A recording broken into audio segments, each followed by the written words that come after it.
Shalom jemaat yang terkasih, kembali kita berjumpa di dalam acara Kompas Iman, konten pembinaan Hosana. Dalam sesi ini saya Mingguan ditemani dengan rekan saya, Ibu Rati, dan Shalom jemaat semua. Dan pembicara kita, Pendeta Antoni Nathan. Selamat datang Pak. Ya, terima kasih. Shalom jemaat GKI Hosana yang dikasihi Tuhan. Topik kita hari ini kita akan mendalami tentang nubuatan akhir zaman. Tentu sudah banyak pertanyaan yang masuk di tim kita. Kita akan membahas secara khusus dan kita sangat beruntung karena topik akhir zaman adalah salah satu topik yang sangat didalami oleh Pendeta Antoni Nathan. Bagaimana Bu Rati? Ya, betul sekali saudara-saudara sekalian. Seperti yang Bapak Ibu tahu, kita memiliki STUJK dan selama ini Bapak Antoni Nathan yang selalu menerangkan mengenai topik akhir zaman di STUJK. Jadi kita betul-betul akan diterangkan oleh orang yang mendalami mengenai topik ini. Dan pastinya kita semua akan mendapatkan jawaban yang memuaskan. Betul. Kita beruntung sekali ya. Jadi mari kita mulai dengan pertanyaan pertama. Pak Antoni, ada yang bertanya, sebenarnya apa sih perbedaan antara akhir zaman dengan zaman akhir? Ya, terima kasih. Itu satu pertanyaan yang baik, satu pertanyaan yang bagus yang seringkali ditanyakan oleh orang-orang Kristen, khususnya bagi mereka yang mungkin tergolong jemaat awam begitu ya. Memang bagi sebagian besar orang Kristen, istilah akhir zaman seringkali dipahami sebagai sesuatu yang memang akan terjadi itu pada masa yang akan datang, beberapa hari atau satu hari tunggal atau beberapa tahun menjelang kedatangan Tuhan Yesus yang kedua kali secara badani. Ya, jadi kebanyakan orang berpikir bahwa yang disebut sebagai akhir zaman itu adalah belum terjadi, nanti kelak akan terjadi. Tetapi kalau kita meneliti dan membaca dengan baik dan kemudian mempelajari di dalam Alkitab, khususnya di dalam Perjanjian Baru, ternyata yang dimaksud dengan akhir zaman itu bukan menunjuk kepada satu hari terakhir, hari tunggal, atau beberapa hari terakhir pada masa ketika Tuhan Yesus akan datang kedua kali. Melainkan menunjuk kepada satu periode masa yang cukup panjang, yang juga bisa disebut sebagai sebuah zaman. Zaman yang sebetulnya awalnya sudah dimulai, tetapi akhirnya belum dimulai. Awalnya sudah dimulai dengan kedatangan Yesus Kristus yang pertama kali, ya, untuk melaksanakan karya penebusan, dan nanti kemudian akan diakhiri, ditutup dengan kedatangan Tuhan Yesus yang kedua kali. Nah, zaman di antara dua kedatangan Yesus inilah yang di dalam Alkitab disebut sebagai akhir zaman. Sehingga istilah akhir zaman tidak berbeda jauh di dalam pandangan Alkitab dengan zaman akhir. Zaman akhir yang disebut zaman yang terakhir dari bumi yang sekarang ini, dari dunia yang sudah jatuh ke dalam dosa ini, yang merupakan zaman penutupan dari segala zaman, dari mulai penciptaan, itu memang sesuatu yang sudah dimulai awalnya oleh kedatangan Yesus yang pertama kali, nanti akan ditutup dengan kedatangan Yesus yang kedua kali. Nah, zaman yang terakhir inilah yang Alkitab menyebutkan sebagai akhir zaman. Satu zaman yang panjang, satu zaman yang diisi oleh banyak sekali hari. Sehingga di dalam arti dan kata harfiah yang dipakai di dalam beberapa bagian tulisan dari Alkitab, ketika menyebutkan dan diterjemahkan di dalam bahasa Indonesia dengan akhir zaman, itu sebetulnya di dalam bahasa Inggris diterjemahkan the last days, ya. Jadi hari-hari terakhir, sebuah zaman yang terakhir. Maka tidak ada perbedaan antara zaman akhir dengan akhir zaman. Kurang lebih begitu penjelasan saya. Terima kasih Pak Antoni. Nah, jadi kalau begitu, bagaimana dengan kiamat? Apakah kiamat jadi sama dengan akhir zaman tersebut? Oke, ya. Satu pertanyaan yang baik ya. Istilah kiamat memang itu berasal dari kata bahasa Arab, ya, kata bahasa Arab yang artinya menunjuk kepada satu, secara harfiah arti kiamat dari kata kiamah, artinya adalah hari kebangkitan umat manusia. Nah, ini konsep kiamat atau berasal dari kata bahasa Arab kiamah, itu memang punya latar belakang atau punya pengaruh yang besar dari konsep perjanjian baru, begitu. Hari akhir itu adalah hari di mana umat manusia seluruhnya akan dibangkitkan oleh Allah. Dibangkitkan oleh Allah untuk apa? Untuk menghadapi hari akhir. Hari akhir untuk apa? Yaitu hari pengadilan Allah. Hari akan manusia itu dihakimi oleh Allah. Dibangkitkan untuk dihakimi. Nah, kalau bicara kiamat, maka kiamat memang menunjuk kepada satu hari tunggal. Hari terakhir. Hari terakhir dari akhir zaman. Hari terakhir dari zaman akhir. Yaitu hari kedatangan Tuhan kita Yesus Kristus yang kedua kali untuk membangkitkan orang-orang yang telah mati, baik yang percaya maupun tidak percaya. Setelah itu semua orang dikumpulkan untuk menghadap sebuah tahta pengadilan yang akan Allah selenggarakan terhadap semua manusia yang berdosa. Jadi ya, istilah kiamat menunjuk kepada hari pengadilan. Nah, sebetulnya istilah kiamat juga seringkali dipakai dengan satu konsep yang agak keliru, begitu ya.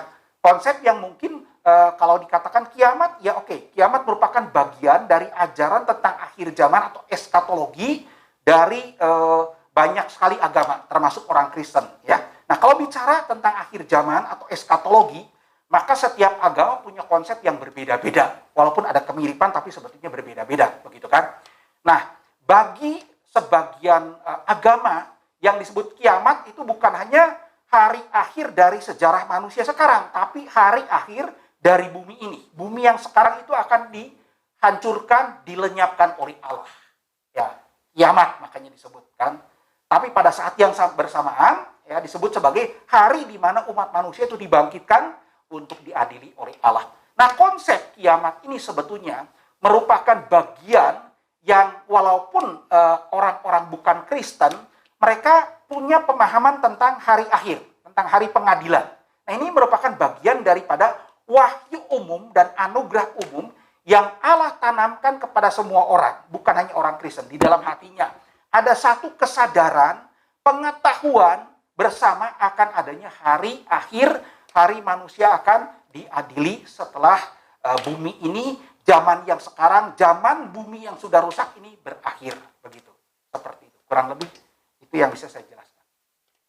Oke, bicara tentang akhir zaman ya Pak, terutama mengenai hari terakhir itu ya Pak. Nah, ini kan kalau di dalam kitab Wahyu itu sudah dituliskan nih, apa akan terjadi tanda-tanda seperti yang dituliskan di dalam kitab Wahyu itu. Seperti misalnya kan kita tuh sekarang banyak sebagian dari orang-orang Kristen itu cari-cari tanda gitu ya Pak ya. Wah, ini kalau tanda ini datang nih, mau deket nih akhir zamannya gitu. Gimana kalau gitu? Oke, itu satu pertanyaan yang seringkali juga ditanyakan, begitu ya. Nah, tergantung bagaimana, kalau saya menjawab, tergantung bagaimana pemahaman dari setiap orang tentang cara membaca dan cara memahami kitab Wahyu, ya. Kalau kitab Wahyu itu dipandang sebagai satu kitab yang berisi nubuatan-nubuatan tentang peristiwa-peristiwa yang terjadi yang belum akan terjadi, sifatnya futuris, maka memang bisa diartikan seperti itu, begitu ya. Tetapi ada juga pandangan yang disebut sebagai preteris, ya, pada waktu membaca kitab Wahyu dari sudut pandang preteris, dari kata praeteritus, ya, artinya gone by atau sesuatu yang sudah berlalu. Bahwa kitab Wahyu itu bicara semua kejadian yang sebetulnya sudah terjadi, sudah berlalu. Ya. Bicara mengenai akhir zaman ya Pak, terutama mengenai hari terakhir itu, apakah akan terjadi tanda-tanda seperti yang dituliskan di dalam kitab Wahyu? Seperti kita tahu banyak orang Kristen suka ya Pak cari-cari tanda gitu. Wah, ini nih kalau misalnya muncul orang ini yang dianggap antikris atau terjadi peristiwa ini, wah ini artinya Tuhan Yesus sudah hampir datang. Gimana Pak? Baik, satu pertanyaan yang baik ya. Jadi untuk menjawab pertanyaan seperti ini memang itu sangat bergantung dan sangat ditentukan oleh pemahaman kita tentang kitab Wahyu ya. Pada waktu kita membaca dan mengerti kitab Wahyu, ada beberapa pandangan tentang kitab Wahyu. Pandangan pertama disebut pandangan preteris, bahwa kitab Wahyu adalah berisi satu kejadian atau bukan satu kejadian tapi seluruh kejadian-kejadian yang sudah terjadi, sudah lewat ya, dari kata praeteritus, gone by atau past, sudah lewat. Lewatnya adalah apa? Semua yang berisi yang dikatakan di dalam kitab Wahyu, peristiwa yang dicatat di dalam kitab Wahyu sudah terjadi digenapi seluruhnya. Ada yang mengatakan pada abad pertama, ada juga yang mengatakan sampai dengan abad yang keempat. Nah, kalau kita kemudian berpaham seperti itu, maka kita memandang bahwa seluruh nubuatan, seluruh peristiwa-peristiwa, tanda-tanda akhir zaman yang dituliskan di dalam kitab Wahyu, sebetulnya walaupun dituliskan dalam bahasa simbolik, sudah terjadi pada abad pertama atau sampai dengan abad yang keempat. Tetapi ada juga orang yang memandang kitab Wahyu dengan sudut pandang yang disebut sebagai futuris, ya, kaum futuris. Nah, futurisme itu memandang bahwa seluruh kejadian yang dicatat di dalam kitab Wahyu itu peristiwa yang belum terjadi. Nanti akan terjadi 7 tahun menjelang kedatangan Tuhan Yesus yang kedua kali atau beberapa tahun menjelang kedatangan Tuhan Yesus yang kedua kali. Nah, kalau kita punya pandangan yang seperti itu, maka seluruh nubuatan kitab Wahyu termasuk tanda-tanda yang dikatakan secara simbolik begitu mengerikan, maka itu semua belum terjadi. Tetapi ada juga yang mengatakan bahwa sebetulnya kitab Wahyu berisi segala peristiwa yang besar yang terjadi di dalam sepanjang sejarah, begitu. Sejarah yang sudah dimulai akhir zaman ini oleh kedatangan Yesus yang pertama kali sampai dengan kedatangan Tuhan Yesus yang kedua kali. Pandangan ini disebut sebagai pandang historisisme, begitu ya. Tetapi ada pandangan yang keempat yang disebut sebagai pandangan idealis atau pandangannya disebut idealisme, begitu. Bahwa kitab Wahyu bukan merujuk kepada satu masa tertentu atau satu peristiwa tertentu di dalam sejarah, melainkan sebuah gambaran imagery yang sifatnya itu prinsipal, begitu. Pergulatan, peperangan yang terjadi di antara masa kedatangan Yesus yang pertama dan kedua, segala peristiwa yang terjadi, peperangan terjadi yang disebut peperangan antara kebaikan dengan kejahatan, begitu ya. Nah, kalau menurut saya sendiri, saya mencoba untuk melihat bahwa pandangan ini masing-masing ada kelemahan, tetapi juga ada keunggulan. Jadi saya memilih untuk menggabungkan paling tidak ketiga pandangan yang dianut, begitu ya. Misalnya, kitab Wahyu berisi pada satu sisi memang sangat kontekstual, relevan. Kita misalnya bersyukur ada pasal pertama sampai dengan pasal ketiga. Yang jelas kitab Wahyu itu adalah merupakan sebuah kitab yang disebut sebagai surat kiriman. Surat kiriman yang kemudian ditujukan secara relevan kepada ketujuh jemaat yang ada di Asia Kecil. Gitu, ya. Sehingga dengan pandangan seperti ini saya bisa mengatakan bahwa bahkan sebagian besar dari peristiwa yang dicatat di dalam kitab Wahyu sebetulnya sudah digenapi. Sudah digenapi dalam pengertian sudah dialami realnya oleh ketujuh jemaat atau orang-orang Kristen pada abad pertama yang sebagaimana kitab Wahyu itu ditujukan kepada mereka. Sangat relevan kepada seperti itu. Tetapi ada bagian, contohnya bagian pasal 20 sampai dengan pasal 22, itu bagian yang belum terjadi, ya. Karena itu menunjuk kepada kedatangan Tuhan Yesus yang kedua kali, kemudian penghakiman yang terakhir, dan kemudian pembaruan langit dan bumi, dan ada bumi baru di situ, lalu ada kota Yerusalem baru. Nah, itu sesuatu yang sifatnya belum terjadi, begitu. Jadi kurang lebih antara gabungan tiga pandangan, pandangan preteris, pandangan kemudian futuris, ada sebagiannya, dan juga pandangan idealis. Dalam pengertian apa idealis? Bahwa peristiwa-peristiwa yang terjadi sebagai tanda-tanda akhir zaman bukan hanya memang pada sisi pertama secara prototipe sudah dialami oleh ketujuh jemaat di Asia Kecil. Tetapi itu di dalam sepanjang sejarah realitanya peristiwa-peristiwa itu terulang lagi dan dialami oleh semua manusia yang hidup di dunia ini di dalam masa di antara dua kedatangan Kristus. Kurang lebih saya bisa mengatakan seperti itu. Jadi tetap ya Pak, kitab Wahyu itu kita nggak bisa tafsirkan secara harfiah ya Pak, Ya, kalau begitu betul. ya. Tapi kita mesti lihat tema besarnya gitu ya. Baik Pak, kalau begitu apa ada urutan kronologis Pak tentang hal-hal yang terjadi di akhir zaman tuh? Ada nggak misalnya harus ini dulu terjadi, ini gitu. Oke. Lalu bagaimana urutannya kalau misalnya ada? Oke.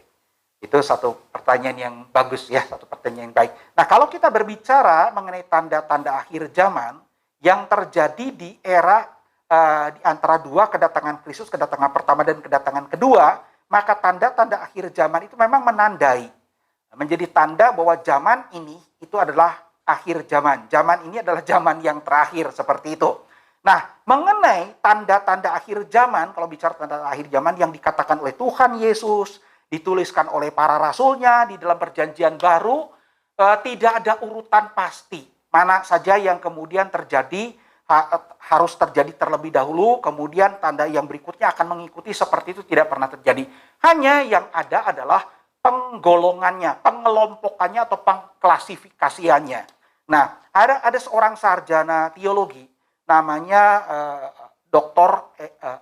Anthony Huckema, ya, menuliskan di dalam satu buku The Bible and the Future, dia mengelompokkan tanda-tanda akhir zaman itu menjadi 3 kelompok, ya. Yang pertama disebut sebagai tanda-tanda yang menandakan perlawanan, pemberontakan, kedurhakaan manusia kepada Allah, ya. Misalnya penganiayaan, ya, kemudian misalnya peperangan, lalu ada apa tuh, perlawanan terhadap Allah dan seterusnya, seperti itu. Tetapi kemudian juga ada tanda-tanda yang kalau dikelompokkan itu menunjukkan kepada penghakiman dari Allah, ya, penghakiman dari Allah kepada manusia yang berdosa. Misalnya contoh bencana alam, ya, kelaparan, kemudian ada peperangan termasuk sebagai bagian dari hukuman dari Allah terhadap dosa manusia, dan juga di samping itu ada tanda-tanda yang dapat dikelompokkan sebagai justru di tengah-tengah pemberontakan manusia dan ada penghakiman dari Allah kepada manusia, ada juga anugerah Allah, ya, anugerah Allah. Yaitu adalah apa, di tengah-tengah tanda-tanda zaman yang seringkali menyusahkan manusia, terjadi bencana alam, peperangan, penganiayaan, dan terus sepertinya bertubi-tubi, ada anugerah Allah, yaitu adalah zaman di mana zaman ini pemberitaan Injil tentang jalan keselamatan satu-satunya bagi manusia diberitakan. Dan kemudian Tuhan membuka hati manusia, menginsafkan dengan Roh Kudus-Nya, banyak sekali orang yang kemudian percaya dan bertobat.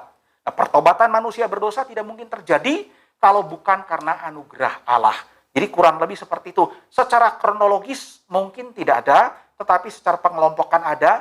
Maka kemudian di dalam sebagian di dalam zaman akhir ini, pada bagian yang spesifiknya itu bisa terjadi mana saja terlebih dahulu, begitu.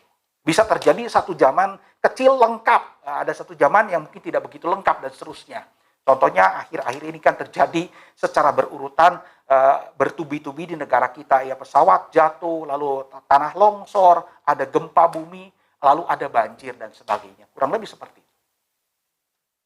Baiklah, Bapak Ibu, saudara-saudari sekalian, Kompas Iman kita akhiri sampai saat ini, tapi pada hari Selasa yang akan datang kita masih membahas topik yang sama mengenai akhir zaman dan masih dibawakan oleh Pendeta Anthony Nathan.